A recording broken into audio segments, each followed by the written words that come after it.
You have to be what you're going to be. You have to fulfill your destiny. For whatever reason, this is just the way I am. I jump up and I start doing these things, and I like building things. And as a kid, I liked building things. And what I'm building now is a brand. It's a, but it is still building, and it is a compulsion. I cannot help it. It is what I do. And I've realized over time that it's also what makes me happy. That if I can't do it, I don't feel fulfilled. So it's a compulsion. You will only ever have two choices, love or fear. Choose love, and don't ever let fear turn you against your playful heart.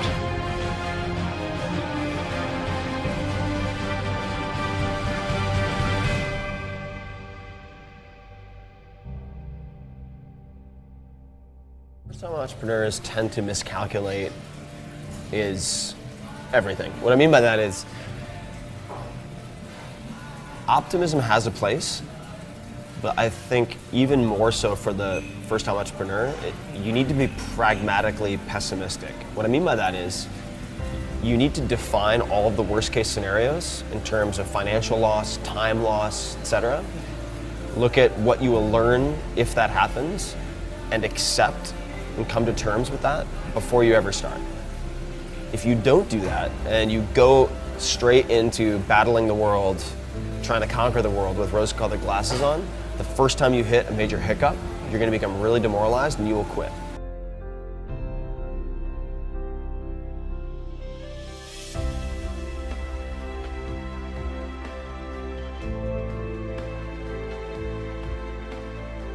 Think big, because then you're going to get big. Then you're going to go and achieve big things. That is the most important thing. We don't achieve big things by accident. So shoot for the top, shoot for the sky, shoot for the, for the stars.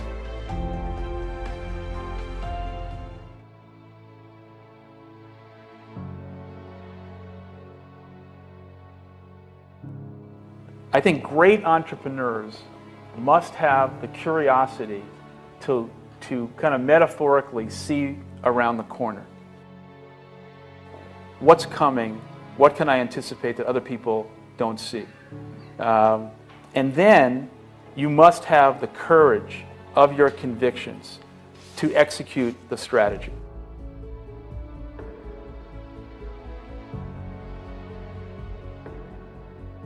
And so it's about this movement forward, not what you own, not your education or your pedigree, not a pile of resources you might have at hand, not your network, just going after this thing and knowing that as you do that, you'll find what you need, you'll make your way over, around, and through. And I think the best entrepreneurs that I've met are able to do that because they have this strong vision and they know that it's worth it to keep moving forward.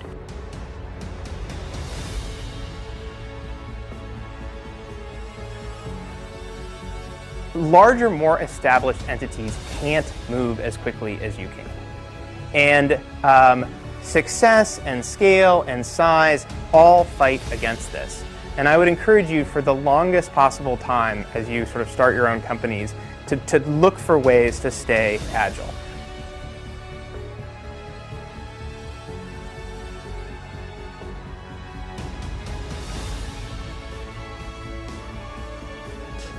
Don't necessarily think that you have to have the home run and the huge Apple computer on your first start. I spent a long time in my life with skills just building little devices for fun. For fun is one of the key things, because that drives you to think and think and think and make it better and better and better than you ever would if you're doing it for a company. Build things at first for yourself that you would want.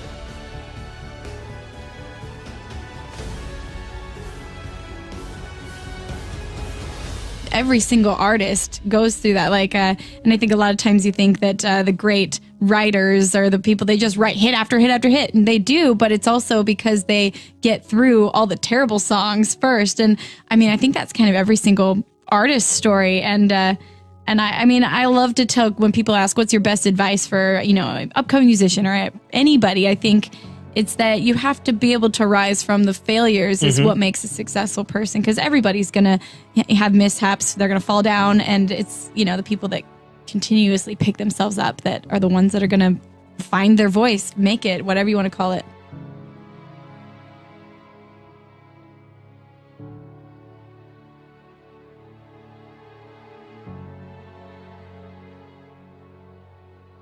when it comes to changing the world, what I learned from Steve Jobs is, if you believe in a Macintosh, if you believe in iPhone, iPod, iPad, if you believe enough, then you will see it. Because other people will believe in it, other people will create software, other people will create products. So you need to foster the belief in what you are dreaming so that it becomes a reality, which is very different than saying, I don't expect anybody to believe it until I see it. You need people to believe it before they can see it. You know, one of the things that I do is I question a lot of things. And you can do that in a good way and a bad way, but hopefully if you try to get people to motivate why they're doing something and their way of thinking, you know, the worst thing you can end up with is a situation where you get told, well, this is the way it's always been. That's the worst ever. That's a non-answer. Instead, ask yourself, you know, given everything we have today, is there a way we can make this better?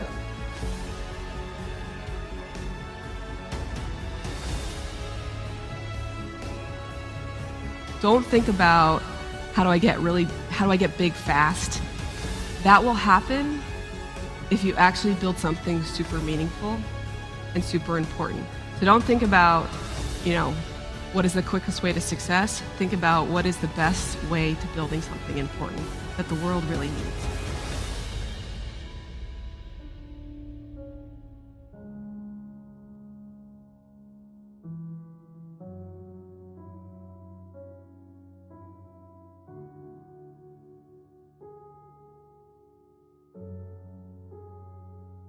This little idea explains why some organizations and some leaders are able to inspire where others aren't. Let me define the terms really quickly. Every single person, every single organization on the planet knows what they do, 100%. Some know how they do it, whether you call it your differentiating value proposition or your proprietary process or your USP. But very, very few people or organizations know why they do what they do. And by why, I don't mean to make a profit. That's a result. It's always a result. By why, I mean what's your purpose? What's your cause? What's your belief? Why does your organization exist?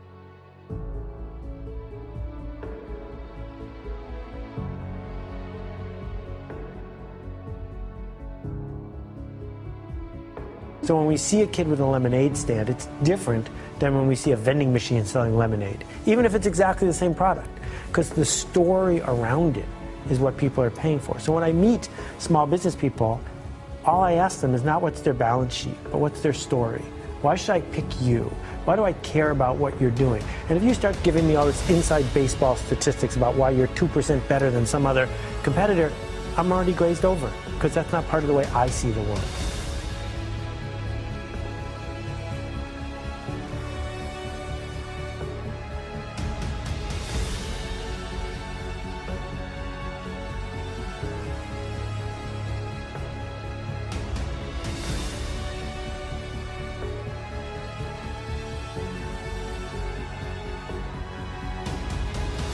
I have to want this to exist in the world. I have to not, so it's a similar rule, just say, if this was successful and I had nothing and I got no, and I was not involved and I got no money off it or wasn't, would I want it to do well? And that's a great check, I think, to know if you really feel good about the idea and can be passionate about it.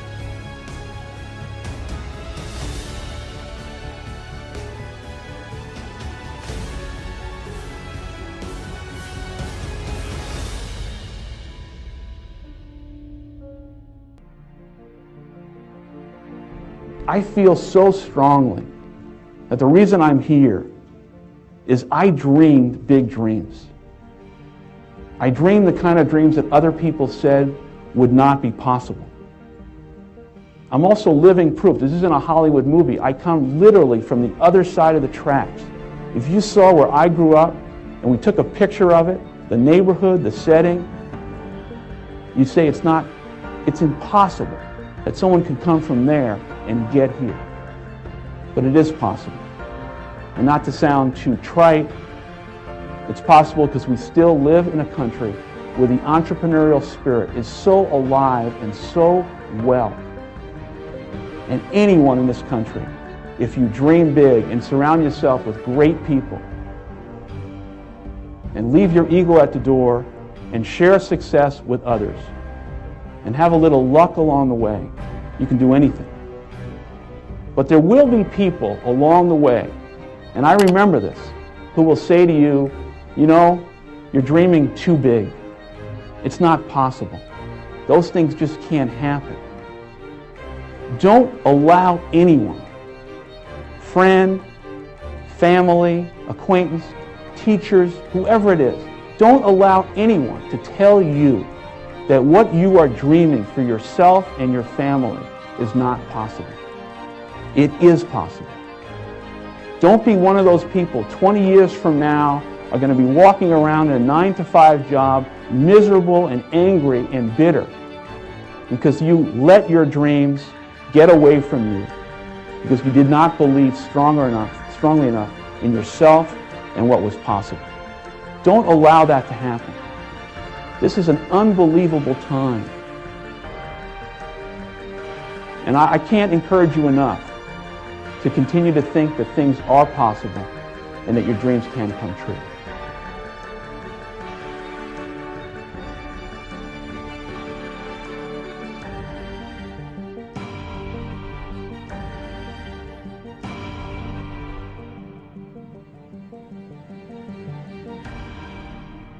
I think people that look for great ideas to make money, aren't nearly as successful as those who say, okay, what do I really love to do? What am I excited about? What do I know something about?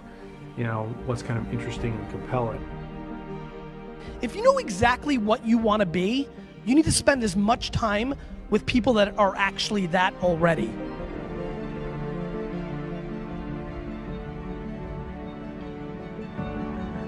People say you have to have a lot of passion for what you're doing, and it's totally true. And the reason is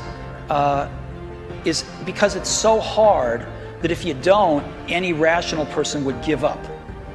It's really hard, and you have to do it over a sustained period of time. So if you don't love it, if you're not having fun doing it, and you don't really love it, you're going to give up.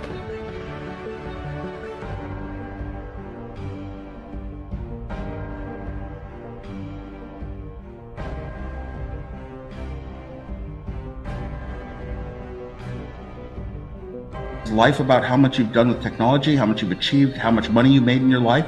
Or is life about how many times you laughed compared to smiled? I would rather have a happier life. And sure, if getting success in business is what makes me happy, that's fine. But I really believe that, some kind of enjoyment aspect should go through, especially all learning and all work. Now, I was an engineer. The work is hard, it's intense. You work late hours at night sometimes trying to solve a problem, and it's so hard to get there, and you finally crack through, and it's sort of a relief. But you know what? When you're working that hard all day long, you need those little jokes with your friends. You need the lunchtime where you sit down and chat. Is such a big part of your life.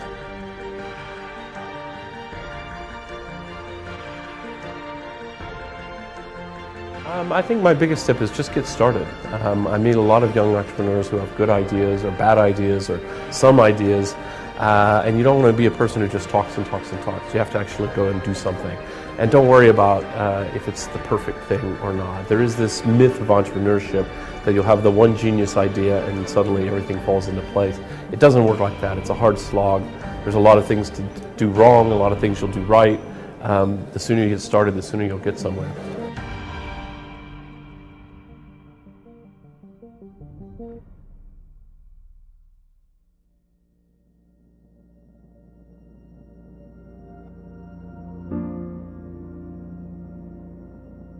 It's very rewarding when you work on something you think is going to make a big difference.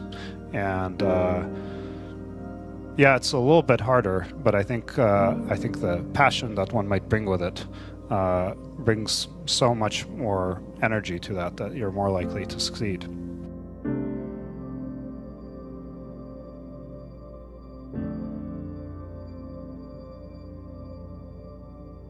One of the things that I tell people when they ask me for advice about what they should do when they're wanting to start their own business or take a next step in their career is to actually start small. I think a lot of people try to, they kind of psych themselves out, or they get too overwhelmed with how big something can get.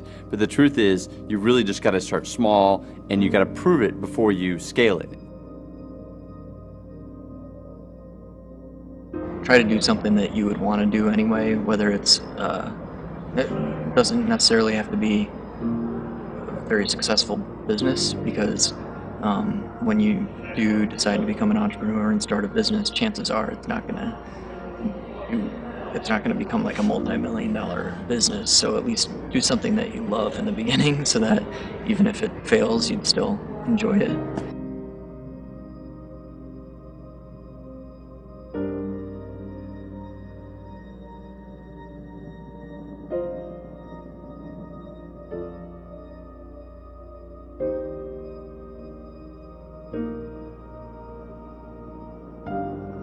Well, let me tell you why they're frightened.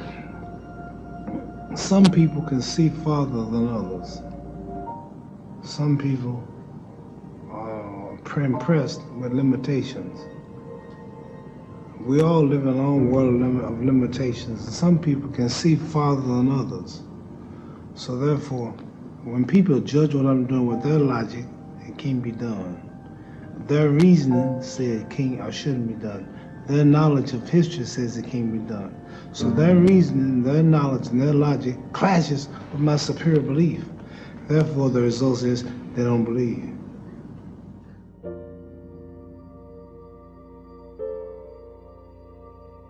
If you don't love it, you won't make it through the long period of pain that is inevitable. So make sure that you take care of yourself during the process. Make sure that you take care of your mental health, your physical health while you're doing it, because it's a long road.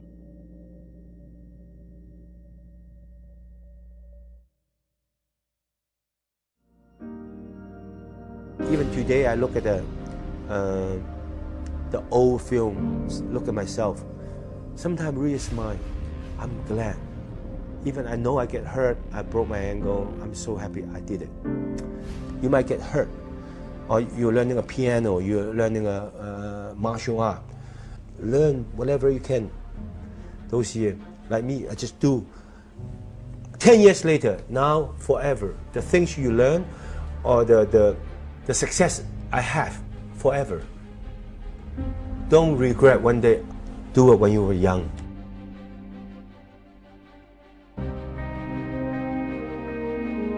My personal legend was always to be a writer, and finding your personal legend does not mean fulfilling your personal legend, because being a writer means writing books. I cannot just sit and say, okay, I'm a writer. So you write your first book, it may or not be successful, then there's the next one, there is a third one, and all of a sudden you realize that your books are doing very well. And you fear success. You have this moment that you think, oh my God, should I write the next book? Do I need to be judged again by the critics, etc.? And then you realize that your personal legend is about moving on. Go, if you had a dream of becoming a writer, write books. Don't be paralyzed by either success or failure. So I'm in the process, I'm on the journey of my personal legend, not to fulfill it, but to live it as full, as intensely as I can. I fought like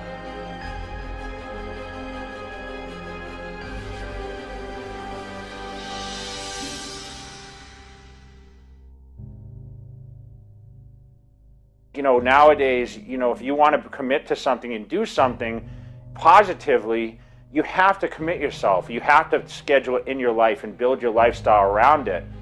And looking back, that created a huge opportunity for me to be as great as I was and be able to be competitive at the highest level. And not only that, but build a brand, which anyone watching these YouTube videos, working on their own channels or now climbing that ladder of being socially aware of what's going on, it's crazy. I mean, I've built such a crazy platform, and you know what? The funny part is I was just being me.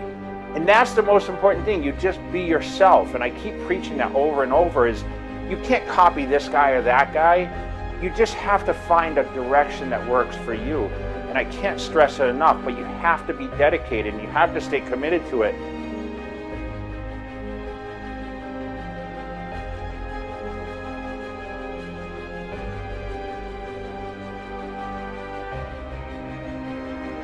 We know the only thing I tell you guys, for the first 3 years, we did not have even $1 revenue from our business. But why it keeps going ahead, going forward? Because I received lots of email of thanks from the customer. They say, this is such a great thing. If you can keep on doing that, we cannot pay you, but this thing helped us. If you keep on helping us, one day you will be successful, and I believe this.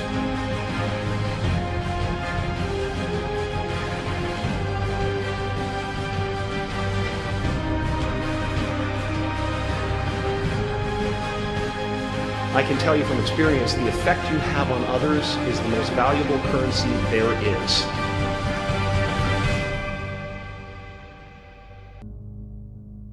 Do everything you can to survive and not to give up. As long as you tried everything you can, then if you fail, you'll sleep okay, and you'll pick yourself up, and you'll learn. When things are better, you'll learn from your mistakes and you'll start again. If on the other hand you give up, you give up too readily, you'll forever kick yourself. Think of the amount of time that is wasted on negative energy, wondering what other people think of you. What they think of you really doesn't make any difference. It's what you think of you that makes a difference. So as you go through the day, don't worry about what other people think of you.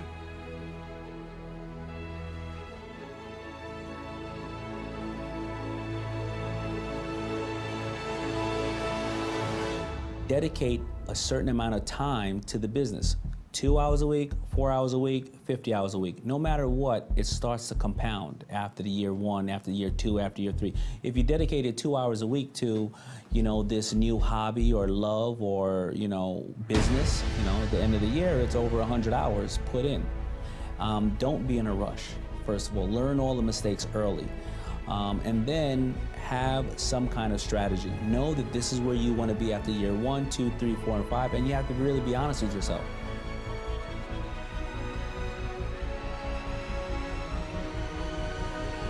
And anybody who's coming in with plans based on the earlier architectures, you're not going to make it. You need to be on scalable plans that solve real problems. It's so easy to solve a local problem. You need to dream bigger. Over and over again, we hear ideas that are interesting in a local context, but they're not big enough. So dream bigger, right? As a general statement about society, we need to ask the harder questions and we need to ask for stronger solutions. There is a global emerging consensus around issues and so forth. Together, we're very strong.